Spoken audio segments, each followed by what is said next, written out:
Daremos inicio al panel de alto nivel, donde nos acompañan distinguidos panelistas quienes abordarán elementos estratégicos para el análisis y generación de propuestas en el abordaje de la reducción de riesgos de desastres en la región centroamericana desde los niveles global, nacional y regional. Este segmento será conducido por una excelente profesional del periodismo. Me refiero a Annette Quinn. Annette Quinn es meteoróloga graduada en la Universidad de Panamá.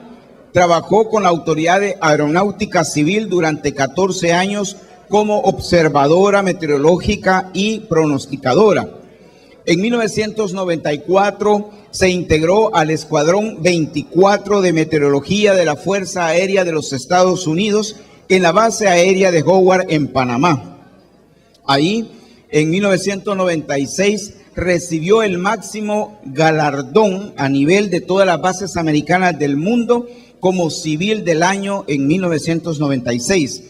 En el 2002, Annette pasa a trabajar en la televisión con un nuevo proyecto: llevar los temas de pronósticos del tiempo, notas del cambio climático, vulnerabilidad y prevención de desastres, así como también en el tema de la desertificación y el cuidado de nuestro ecosistema.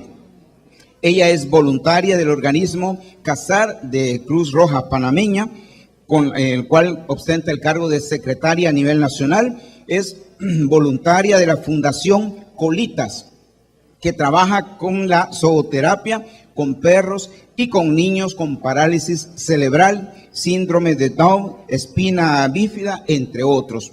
Annette trabaja para la televisión TVN Canal 2 y en la actualidad pues ha sido galardonada también con el premio a Mejor Investigación Periodística con el trabajo El Río Chagres en Peligro.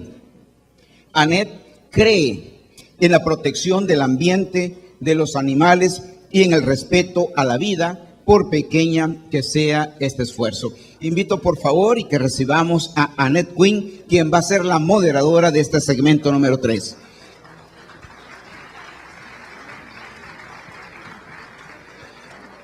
Quiero invitar también a que pasen, por favor, a que nos acompañen los panelistas que estarán también en este segmento: el arquitecto Jorge Cabrera Hidalgo, el licenciado Raúl Salazar, el doctor Carlos Miguel Valdés, el doctor Walter Coté y el ingeniero Roy Barbosa. Será Annette quien va a presentar a cada uno de ellos.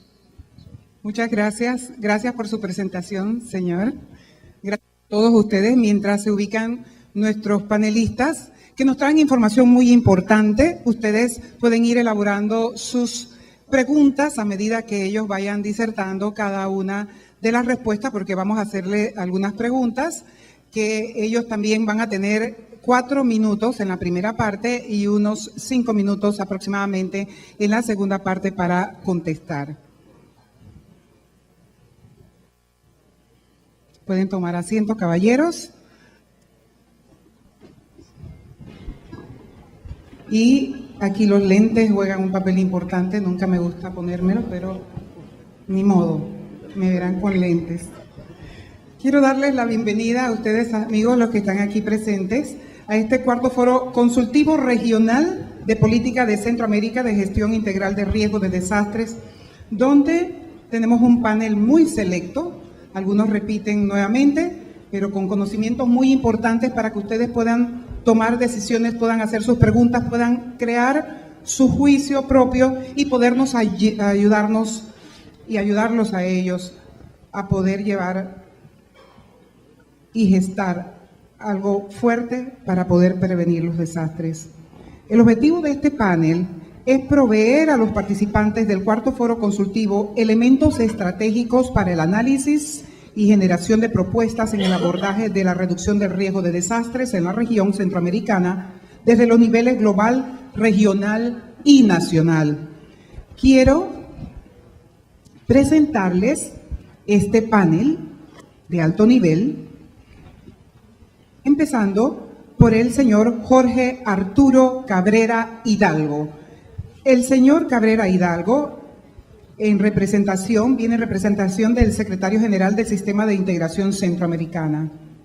Es licenciado en Arquitectura con estudios de tesis sobre ecología, promotor de la creación y primer coordinador de la Comisión Nacional del Ambiente, CONAMA 1986-1990, esto es en Guatemala.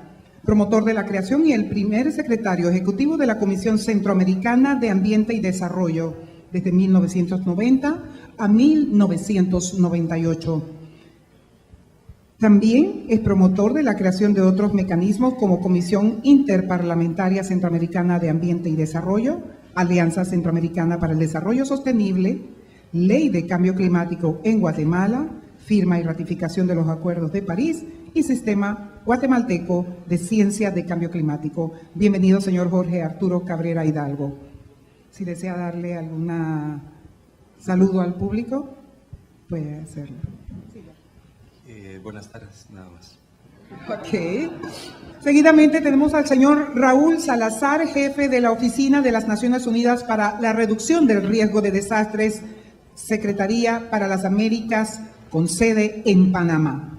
El señor Raúl Salazar fue oficial del programa a cargo del portafolio de Pobreza y Prevención de Crisis y Recuperación del Programa de las Naciones Unidas para el Desarrollo, PNUD, en Perú desde 1997 hasta el 2010. Fue también coordinador del equipo técnico de emergencia de las Naciones Unidas en el Perú. Igualmente, el señor Salazar es economista de la Universidad Católica de Lima y también es MBA por la Universidad de Piura y tiene una maestría en Ciencias en Desarrollo Nacional y Planificación de Proyectos por la Universidad de Bradford en Reino Unido en 1995. Tenemos a Carlos Miguel Valdés González. Saludos, señor. Director general del Centro Nacional de Prevención de Desastres de México, CENAPRED. El doctor Carlos Valdés nació en la Ciudad de México y es ingeniero geofísico por la Facultad de Ingeniería de la Universidad Nacional Autónoma de México. Estudió la maestría y doctorado en geofísica en la Universidad de Wisconsin-Madison en Estados Unidos. Durante su carrera profesional ha incursionado en cargos como jefe del Servicio Sismológico Nacional del 2005 al 2014. Y el 1 de febrero del 2014 fue designado como director general de CENAPRED por el secretario de Gobernación. Tenemos a una figura que está siempre en Panamá y compartimos los mismos anhelos. Walter Cuté Whittingham. Él es director regional para América, Federación Internacional de Sociedades de la Cruz Roja y la Media Luna Roja. Grado de nivel profesional en Administración de la Salud, grado universitario en Tecnología, en Desarrollo y Gestión Social. Obtuvo otros estudios en Derecho Internacional Humanitario y Formación Integral y Amplia como miembro de la Cruz Roja desde 1970. Inicia su labor dentro de la Cruz Roja colombiana como voluntario de las brigadas escolares y ocupa diferentes cargos como coordinador de los servicios e instructor de campo, jefe del equipo de búsqueda y rescate, miembro de la Junta Directiva Regional de la Cruz Roja Colombiana, director nacional de Operaciones y Socorro Nacional y finalmente, en los últimos 6 años, director ejecutivo nacional.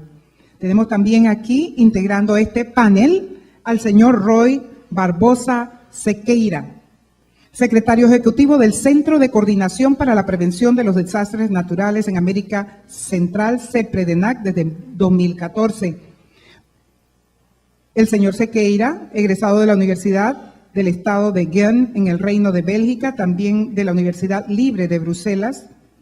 También es ingeniero civil con especialidad en ingeniería ambiental.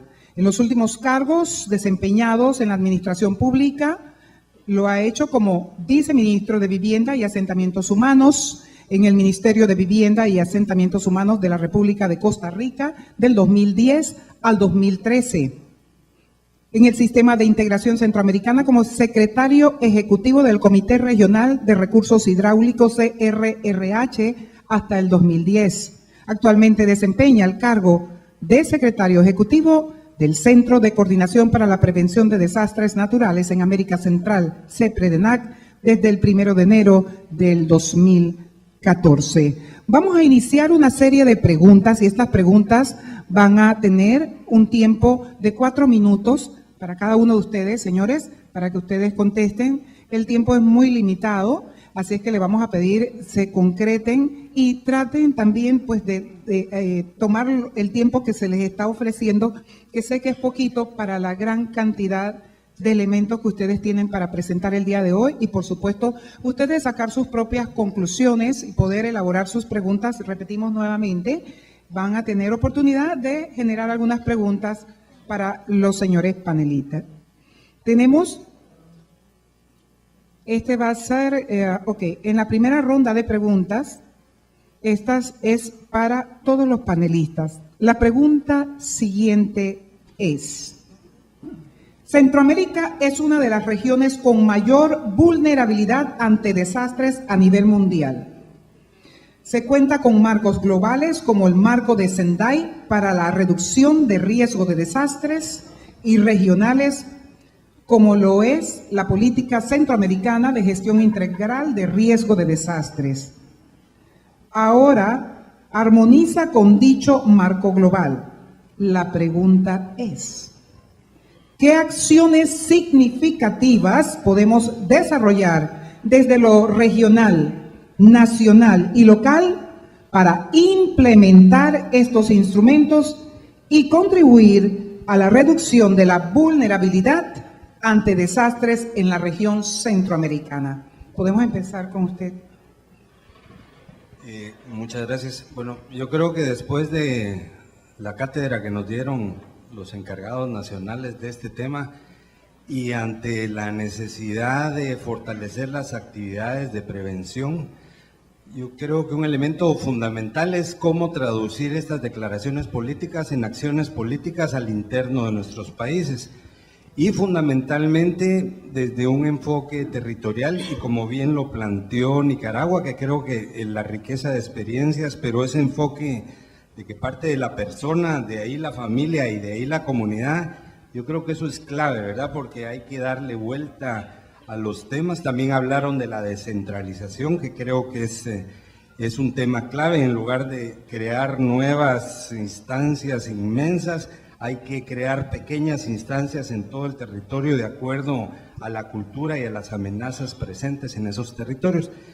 Los medios de implementación, lo clave son 3 aspectos, ¿sí? Y eso está en el Acuerdo de París y incluye Sendai, que son los mecanismos de financiamiento, son los aspectos de fortalecimiento de capacidades y es la tecnología que ya se ha mencionado acá. Miremos los ejemplos que hay en nuestros países y la gente que más necesita estas acciones de adaptación es la que menos recursos cuenta, no encuentra lugar donde encontrar un apoyo económico para hacer una pequeña obra que le ayude a incrementar su resiliencia y esos medios de adaptación. Yo quiero reconocer acá el grupo de mujeres que está presente acá y algunos alcaldes, las mujeres de Alianza por la Resiliencia. Yo creo que esa organización comunitaria en conjunto con la autoridad municipal son la fuerza que puede generar el cambio con el apoyo de las autoridades nacionales. Muchas gracias. Seguidamente, nuestro siguiente panelista, el señor Coté. ¿Qué acciones significativas podemos desarrollar desde lo regional, nacional y local para implementar estos instrumentos y contribuir a la reducción de la vulnerabilidad ante desastres en la región? Muchas gracias. Primero quiero agradecer la invitación de CEPREDENAC, que es muy bienvenida, muy apreciada. Nosotros representamos aquí una red de sociedades nacionales. Las 6 sociedades nacionales de Centroamérica están con nosotros a través de sus presidentes y sus técnicos y sus directores. Así que lo que voy a decir lo digo en nombre de ellos y también en nombre de todas las comunidades que queremos servir.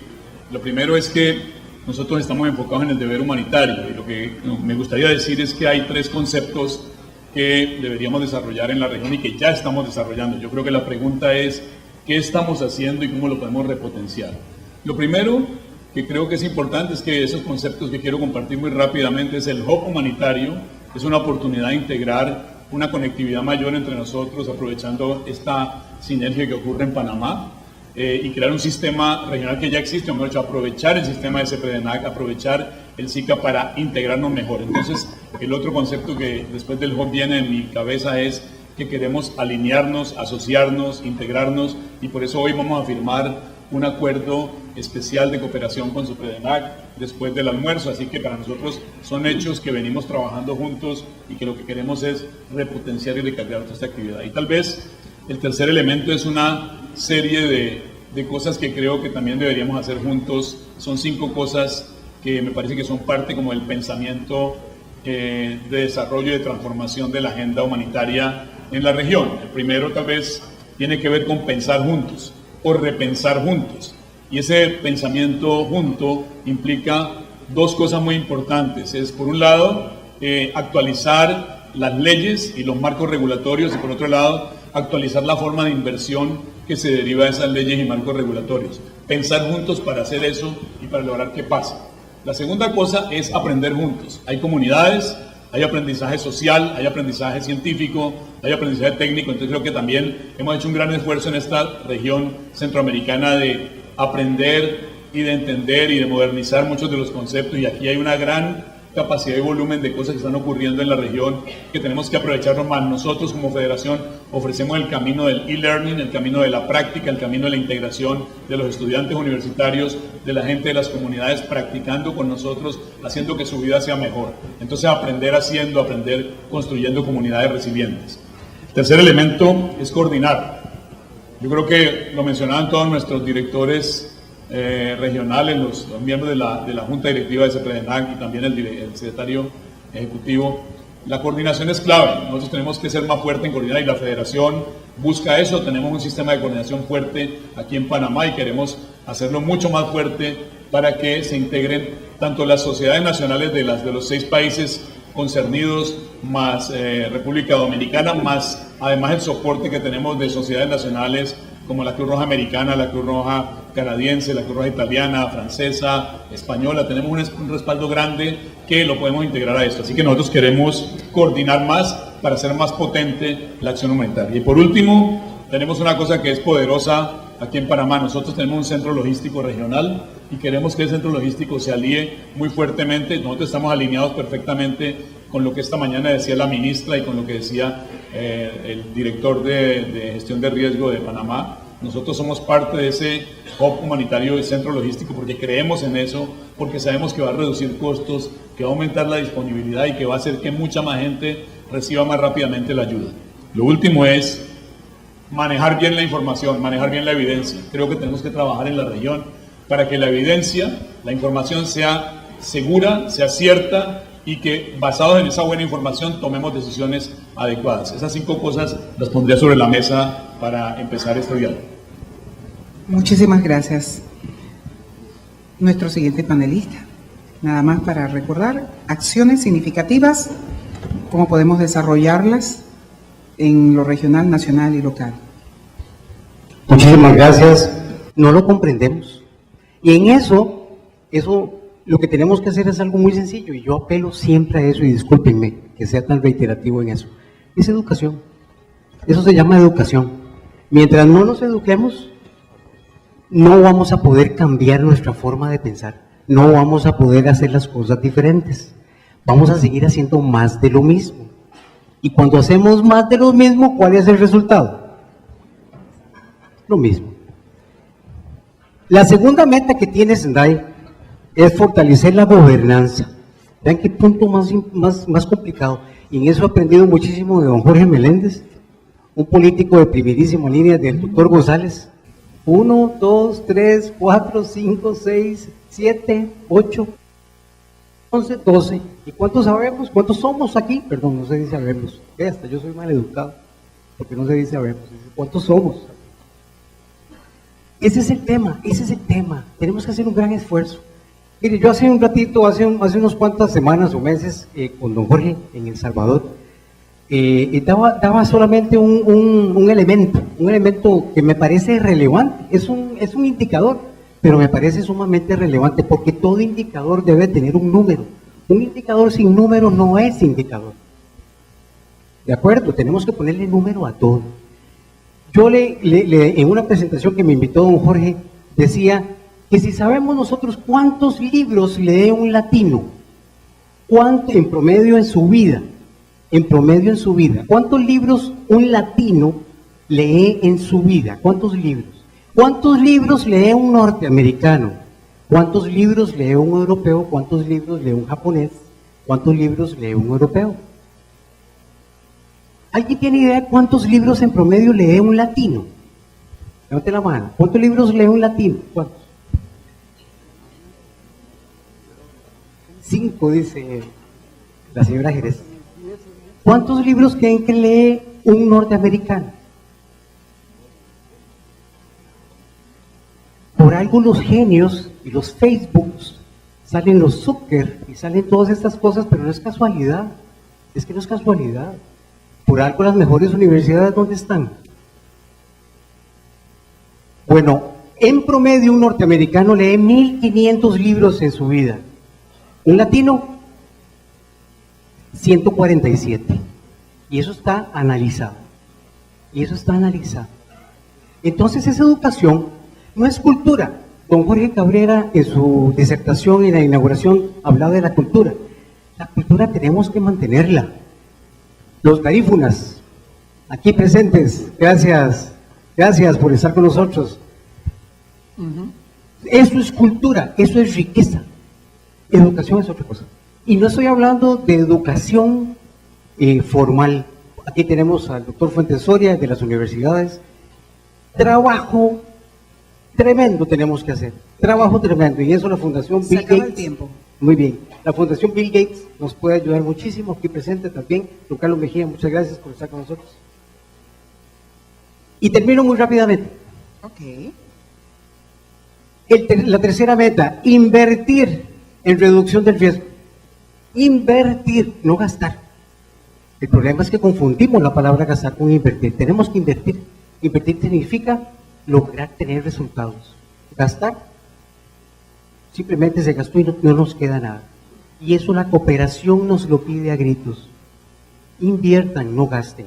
Inviertan, no gasten. Ya lo decía nuestro Consejo de Representantes, nuestro respetable y honorable Consejo de Representantes, que tenemos que hacer mejor las cosas. Y finalmente, se acaba el tiempo. Ya, termino. Aumentar la preparación. Tenemos que dar una buena respuesta. Y esas 4 metas del Sentai es en donde nos tenemos que focalizar. Gracias. Muchas gracias. Le recuerdo la pregunta.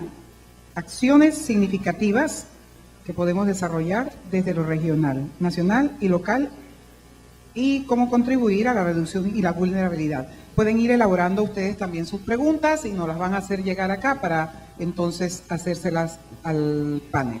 Adelante. Sí, gracias. Hemos hablado de que somos una región común, nos parecemos, compartimos lenguaje, los mismos fenómenos y eventos. Algo que debemos hacer, y se hizo en la mesa anterior, es buenas prácticas. ¿Qué le funciona a un país y qué no le funciona? Muchas veces aprendemos más en las partes en donde no funciona. Algunas de ellas lo acaban de comentar, es que la información la deben de tener la gente, el nivel más básico, pero también las autoridades. Vemos que las autoridades que toman puestos en protección civil, en la parte nuestra, no tienen necesariamente la capacitación y llegan a aprender. Lo hemos visto en México, las autoridades. Celebro que aquí esté nuestro embajador José Ignacio Piña. Eso demuestra lo que queremos hacer nosotros. En muchas de las actividades participa el presidente. Al participar el presidente Enrique Peña Nieto está poniendo el ejemplo y obliga a todo el gabinete ampliado y todas las autoridades a participar. Y del otro lado el problema es un poco más complejo. En México tenemos más de 66 lenguas indígenas nacionales y estamos obligados a transferir la información de la manera en que ellos la puedan entender. Y esto nos obliga entonces a hacer una serie de modificaciones, cómo llegar, cómo hacerles entender cuáles son los fenómenos a los que están expuestos. Hemos hablado de Sendai y París y me parece muy bien estos programas de largo aliento al 2020 y al 2030. A mí lo que me preocupa es que en esta temporada México tendrá 18, ha tenido 18 huracanes o tormentas en el Pacífico, 15 en el Atlántico, esto suma 33 y llevamos 11. Entonces nosotros cuando me dicen el 2030, yo vuelto y yo lo que pienso es el 30 de octubre. O sea, septiembre y octubre siguen siendo eventos. Entonces, al trabajar a largo aliento, necesitamos estar resolviendo las cosas que nos afectan ahora y complica las dos visiones. Entonces, son dos vertientes las que tenemos que llevar. Y la otra, el ajuste a los cambios tecnológicos. Yo lo acabo de sufrir ahorita, una llamada en un celular, nos ubican en cualquier lugar. Pero al depender de estos pequeños aparatitos también somos altamente vulnerables. Pensamos que ellos mágicamente nos transforman y transfieren información y el día, si nos apagan ahorita la red de internet, hasta ahí llegamos. Entonces, ser cuidadosos y cuidadosas en cómo aceptamos la nueva tecnología. Yo quisiera terminar, se habló de una frase aquí, lo dice el Coordinador Nacional de Protección Civil, prevenir es vivir. Nosotros le añadimos siempre un pedacito ahí y le decimos prevenir ahorra dinero. La cantidad de dinero que podemos ahorrar, hemos hablado, no sobra, ya no lo tenemos en abundancia y entonces el prevenir nos resulta en ahorros considerables. México en el 2013 pagó en la atención de dos fenómenos hidrometeorológicos, Ingrid y Manuel, 45,000 millones de pesos. Para darles una idea, un hospital de primer nivel en México cuesta 1,000 millones de pesos. Se podrían haber construido 45 hospitales de primer nivel, no los construimos porque teníamos que atender una emergencia. Entonces, prevenir ahorra dinero y lo necesitamos. Con eso terminaría mi intervención. Muchas gracias. Muchas gracias por su intervención. Acciones significativas, cómo contribuir a la reducción de la vulnerabilidad ante desastres en la región. Muchas gracias, Anet. Quizás las ideas que ya han delineado mis colegas de mesa realmente describen los avances de lo que se puede ir haciendo. Yo quizás complementar algunas ideas de lo que he podido tomar nota, ¿no? Realmente las ideas son bastante completas. A nivel regional, yo creo que lo que se ha logrado con CEPRENAC, la propia estructura, ¿no? A nivel regional, que permite una articulación entre países, es diferencial respecto a otras subregiones, ¿no? Yo creo que eso es central y es un potencial que hay que aprovechar en el área de cooperación, por ejemplo, cooperación sur-sur entre países. Hemos visto las experiencias de lo que los países ya dicen que se está haciendo, los avances concretos que van logrando, y yo creo que ese intercambio puede ayudar a nivelar distintos espacios, ¿no? Porque hay muchos avances en áreas de gobernanza del riesgo, otros espacios en el tema de medición, otros espacios de inversión resiliente, otros espacios de cómo atraer en tema del sector privado en este proceso. Yo creo que eso se va dando de manera muy fuerte en algunos países y creo que se puede lograr a través de estructuras de CEPRENAC una nivelación importante con ese intercambio de cooperación sur-sur, que es finalmente el objetivo de tener una estructura como el SICA, una estructura como el CEPRENAC, potenciar mucho más eso. Lo siguiente a nivel regional tal vez sería lo que refiere a aprovechar estos espacios regionales, sobre todo el espacio regional del SICA, para influenciar los espacios del desarrollo. Creo que eso es central, que tiene que y podría potenciarse aún mucho más de lo que ya se ha hecho. Si uno examina, por ejemplo, las secretarías que tiene el SICA, uno ve cada una de las secretarías prácticamente mencionadas en el marco de Sendai. Tienen la Secretaría de la Comisión Centroamericana de Ambiente y Desarrollo, tienen el Consejo Agropecuario Centroamericano, tienen el Consejo de Ministros de Salud, la Secretaría Técnica del Consejo de Ministras de la Mujer, la Secretaría de Integración Turística, la Secretaría del Consejo de Ministros de Hacienda y Finanzas de Centroamérica. Yo creo que una meta que se podría hablar a nivel regional, por ejemplo, sería el proponer que en cada uno de estos espacios regionales siempre hay un espacio para tocar el tema que desde CEPRENAC se pueda proponer, por ejemplo, en temas de reducción de riesgo de desastres, en temas de la PSEGIR, y ver cómo esto puede ayudar a entusiasmar a los ministros, a llevar a conocimiento de este tema y a profundizar en estas políticas cross-sectoriales, intersectoriales que Sendai está pidiendo y que son tan complicadas de lograr, inclusive para las mismas Naciones Unidas. Entonces nuestros espacios, por ejemplo, como Naciones Unidas, lo que estamos haciendo para avanzar con esto como oficina regional, es integrarnos, por ejemplo, a las comisiones económicas subregionales, en el caso de la CEPAL, por ejemplo, que tiene foros intergubernamentales donde se discute el tema de inversión pública, donde se discute el tema de la mujer, a nivel ministerial, foros políticos donde se toman estas decisiones. Creo que ese espacio, este PRENAC, a nivel regional puede aprovecharse de gran forma. A nivel nacional, yo creo que los avances son bastante claros en el tema de los planes nacionales, en los sistemas de monitoreo, en los avances conocimiento del riesgo. Creo que inversión resiliente es un tema que debe seguir avanzando en la integración de los Ministerios de Economía y Finanzas, que se da, por ejemplo, ya con cerca de 4 ministerios de Hacienda que participan en una red latinoamericana de reducción de riesgo de desastres y cambio climático que están discutiendo estos temas. Pero creo que la integración y conocimiento a un número mayor de países puede ser todavía un espacio interesante. Y quizás el último tema, respecto al tema nacional, es que es importante, si Sendai nos está proponiendo una meta hacia el 2030, es importante saber de dónde partimos. Es decir, los países tienen que definir cuál es la línea de base de estos indicadores que los propios países han acordado definir, que van a ser cómo se van a medir sus indicadores globales de estas 7 metas. Conocer cuál es la línea de base, de dónde partimos, para así poder medir nuestros avances y hacer ajustes en este camino en los próximos 15 años. A nivel local es importante señalar el tema del espacio comunitario y el rol de las organizaciones sociales de base en este proceso. No se va a lograr si no se integra en el proceso sociedad civil, organizaciones sociales de base, y creo que a nivel de la región centroamericana hay muchas experiencias y buenas prácticas que se han desarrollado en distintas áreas. Tema de participación de la mujer, tema de resiliencia comunitaria a través de la Federación Internacional de Cruz Roja, etcétera. Creo que se pueden traer y potenciar mucho más y expandirlo para el gran universo que hay que lograr en este nivel comunitario. Muchas gracias. Nosotros vamos a proceder a una segunda parte, pero antes de eso yo quisiera hacerle una pregunta extra al panel. Y si es así, me levantan la mano. Si alguno de ustedes en sus hogares tienen alguna persona con discapacidad. ¿Algunos de ustedes viven con alguna persona con discapacidad? ¿Saben ustedes el problema que tienen las personas con discapacidad cuando se dan los desastres hidrometeorológicos, cuando se da una serie de situaciones que no tienen libre movilidad? ¿Están trabajando ustedes cada uno en sus lugares, he escuchado, de incluirlos y ponerlos en una lista oficial y ejecutar, ¿verdad?, sus rescates, su instrucción, enseñarle, sensibilizar a la población de que su vecino es una persona con discapacidad y no se puede mover, no escucha la alarma, no ve cómo escapar, no se puede mover si hay un sismo o hay una inundación?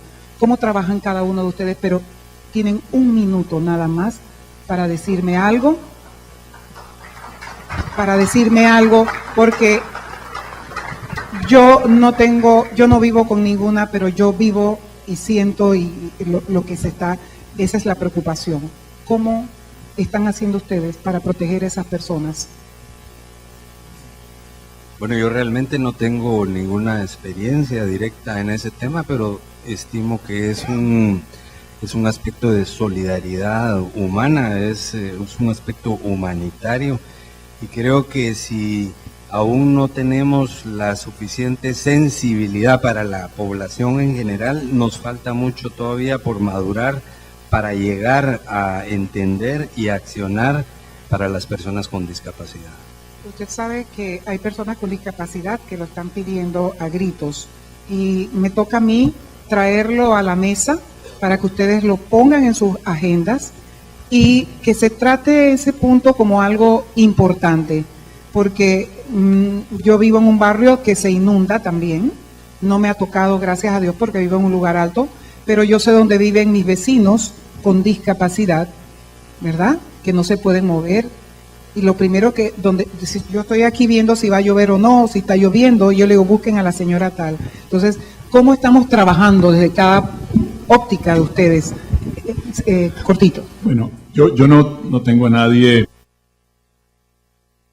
Un compromiso enorme, y mi organización, la Federación Internacional, en todo el mundo trabaja con personas que tienen discapacidades, pero no solo trabajamos con ellos, los incluimos como voluntarios.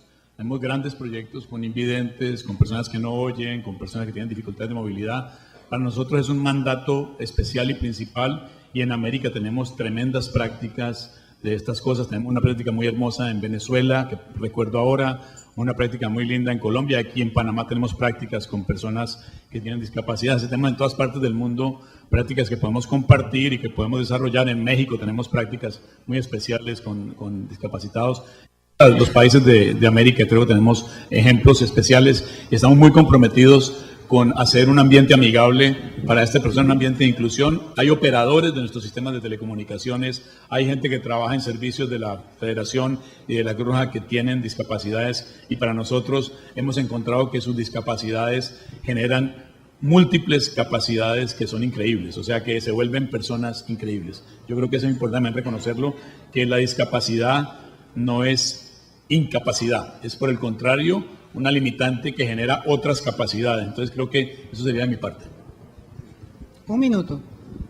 Dos temitas muy rápidos. Personalmente he tenido que vivir con gente así, sobre todo con silla de ruedas, y los baños en las casas es un problema seriosísimo. Como ya ustedes oyeron, tuve la oportunidad de ser viceministro de Vivienda, y en esa oportunidad teníamos también el reto de que buena parte de las viviendas que se construían tenían que ser para personas con esta discapacidad, y teníamos que construir baños adecuados para estas personas. En mi casa, justamente con familia directísima mía, sí, el simple hecho de llevar a esa persona en silla de ruedas al baño era complicadísimo, complicadísimo. Y la verdad sea dicha, cualquiera de nosotros en cualquier momento vamos a estar en silla de ruedas. Podemos quebrarnos al salir de este hotel un pie y ya tenemos que andar en silla de ruedas. Nuestra periodista estuvo hace poquito utilizando muletas, la que aquí está presente. Ella estuvo con complicaciones y aún así iba a trabajar, y habían serias complicaciones dentro de las oficinas para que ella se pudiera movilizar. Otra compañera, que no sé si está por aquí, Mayra Valle, también tuvo un dedo quebrado y era complicadísimo. En fin, ese tipo de cosas las he vivido de cerca. Y lo que decía don Walter Cote, cuando estaba en el Ministerio de Vivienda teníamos un compañero no vidente, y en una oportunidad, trabajando tarde, y aún aquí, si estas luces se nos apagan, aquí quedamos a oscuras total, y esa persona fue la que nos orientó a un grupo, él fue el que habló, dijo síguenme, y fue esa persona la que nos evacuó de un edificio. Son experiencias interesantísimas para compartir con todos ustedes. Muchas gracias. Gracias.